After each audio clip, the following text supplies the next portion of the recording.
Hey honey, do we have any AA batteries? Yeah, I'm sure we have them somewhere. Wait, are these for a trail camera? Maybe. Well, that is an all too familiar scene that plays out at my house. I'm not sure if any of you can relate to that, but today's mission is going to be testing batteries.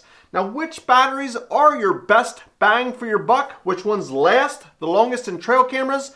Now, I run my trail cameras 365 days a year. There's never a time that I don't have trail cameras out there and operating. And this time of year, it is extremely cold here in Pennsylvania, and it's hard to have the batteries hold up. They simply just don't last as long as they normally do during the summertime, and especially on video mode at night. That is very hard on batteries. So for my experiment, I have 5 different brands of batteries here that we're going to be testing. We just happen to have 5 identical trail cameras. We're going to put those batteries in each of these trail cameras and test them and put them through an experiment to see how long they'll last in the cold weather.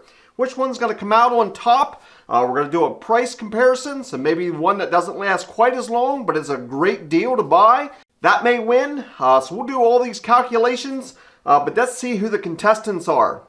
The most economical out of all these batteries are the Amazon Basics. How will they hold up in my test? Time will tell. Next, we have the Rayovac Fusion. They have a 12-year power guarantee, at least in standby in your drawer. Let's see how they test. Thirdly, we have the Duracell. It has a 10-year power guarantee also. Lastly, we have 2 different options from Energizer. We have their Energizer Max. It's an alkaline, just like the previous 3 options. We'll see how that works. And finally, we have the Energizer Ultimate Lithium. This is the only lithium in this test.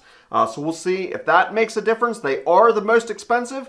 And again, I'll do a complete breakdown of the price per battery, along with how long each of these batteries last. So it is time to put all these batteries side by side to the test. We're going to be putting them on video mode at night in the cold. Which one do you think is going to come out on top? First, I got to come up with an experiment that's going to test them all at the same time. Let's see what I can farmer rig. So here is my setup. If it looks like a kindergarten science experiment going wrong, you might not be too far off.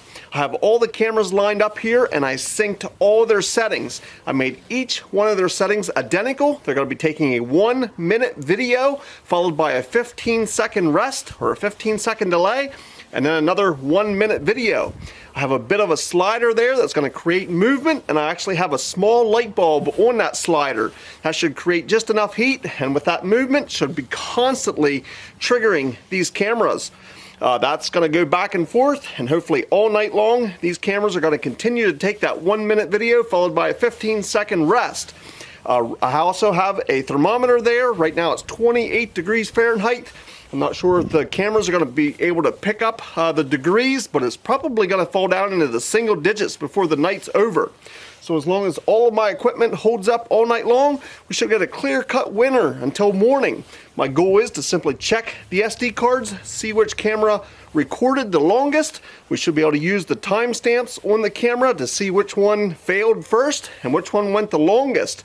So we're going to wait till the sun gets completely down, fire up these cameras, and let the games begin.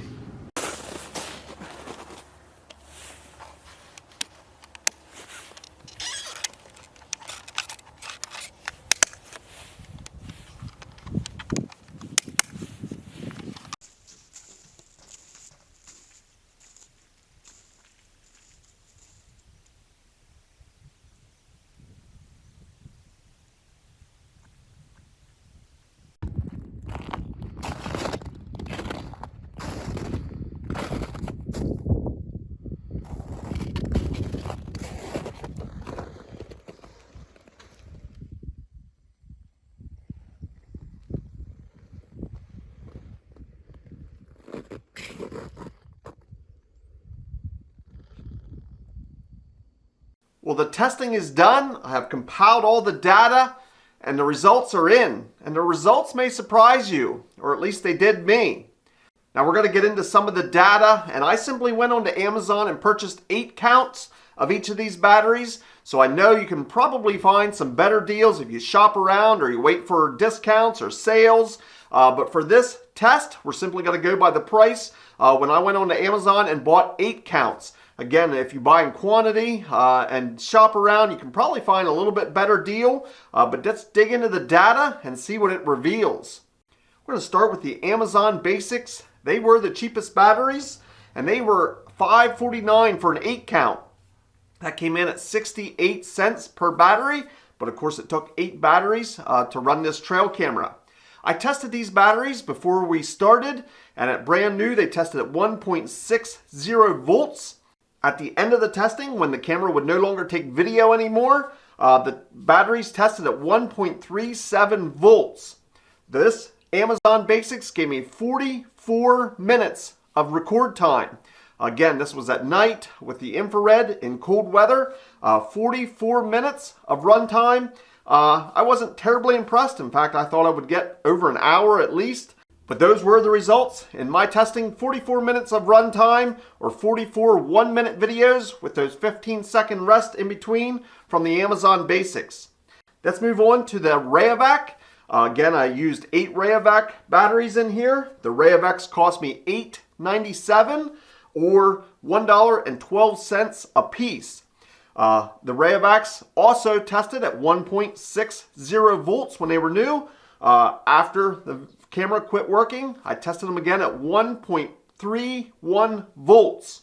Now the results on the Rayovacs, they gave me 41 minutes of record time. I had 41 1-minute videos, and of course you can factor in those 15-second delays. So those results surprised me a bit. The Rayovacs were outperformed. Obviously I got 44 minutes of record time, 41 minutes for the Rayovac. Let's move on to the door cells. The door cells cost me $7.47 for a pack of 8 or 93 cents a piece. The door cells also tested at 1.60 volts when they were new, and when we were finished with the testing, they tested at 1.37 volts. Now for the runtime on the door cells, I got 40 minutes of record time out of the door cells. So 40 minutes of record time with the door cells, and they were right in the ballpark of the previous Alkalines that I have tested. Let's move on to the last Alkaline in this test, and it is the Energizer Max. The Energizer Max were $6.82 for a pack of 8, and that came in at 85 cents a piece. Now the Energizer Max also tested at 1.60 volts when they were new, and when we first started. At the end of the test, they were 1.37 volts. So all of these alkalines were real close, either 1.37 or 1.31 when the test was over.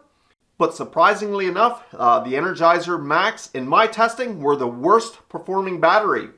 They came in at 34 minutes of record time. I got 34 1-minute videos at night with the infrareds on. So that was a little surprising, and they were the worst performing of the 4 alkaline. Let's move on to the lithium. These were the only lithium ion batteries in the test, and these were a one-time use disposable, not to be confused with rechargeable lithiums, but these are the Energizer Ultimate Lithiums. Now these were easily the most expensive batteries. They were $13.49 for a pack of 8, and that comes out to $1.68 per battery. Now that is nearly 2.5 times the most economical battery in this test. So will it last over 2.5 times longer? Well, in my testing, I got 240 minutes of record time with these batteries. That's 240 1-minute videos. That is well above the Alkaline, and if you do some quick math, like I just said, they were over 2.5 times the price, but they lasted nearly 5 times as long.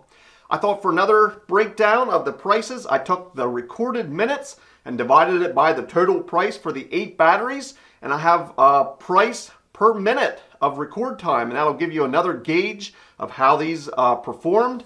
And just doing my simple math here, the Amazon Basics came in at about 12 cents or 12.4 cents per recorded minute.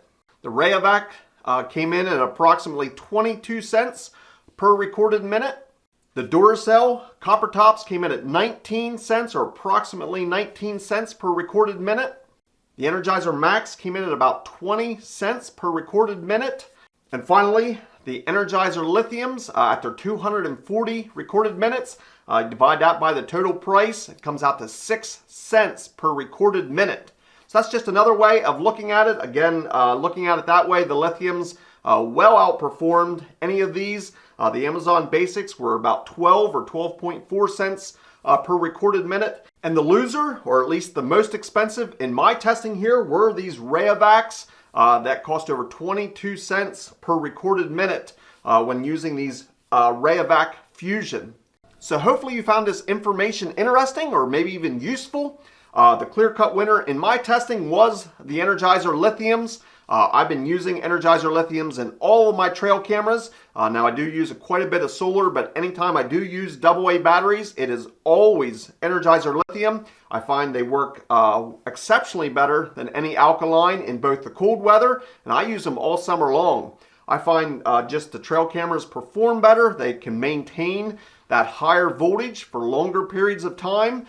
Quick note on the 4 Alkalines, all 4 cameras had recorded extra files than what I reported, like 3 to 5 extra depending on the camera, but they were unreadable. Apparently at that point it was that cold and there was not enough voltage that it tried to make a file, but the file was corrupt. And I find that a common problem when a trail camera does not have enough voltage to operate properly. You're going to either get corrupt files that can't be read or can't be opened.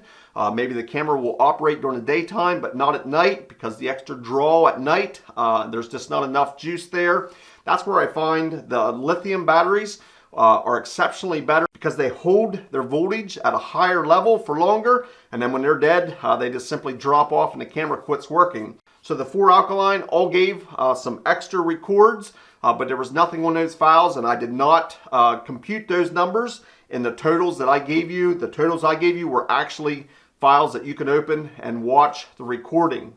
So again, as a recap, the Lithiums well outperformed any of the Alkalines, and despite their higher price tag, I feel they're worth every penny, and they definitely will keep your trail cameras operating. So that's my experiment, and those were my findings. Again, hopefully you found that interesting. I'd love to hear your feedback and your comments and maybe some of your experiences. Please put that down in the comments section. I love hearing from you and maybe learning from you. By no means an expert, and this wasn't a scientific experiment, but I think it was a pretty real world example of what might happen if you're running trail cameras in cold weather. So again, I want to hear from you. Put your comments down in the comments section. I try and get back to each and every one of you. I want to thank you for watching, and we'll see you in the next video.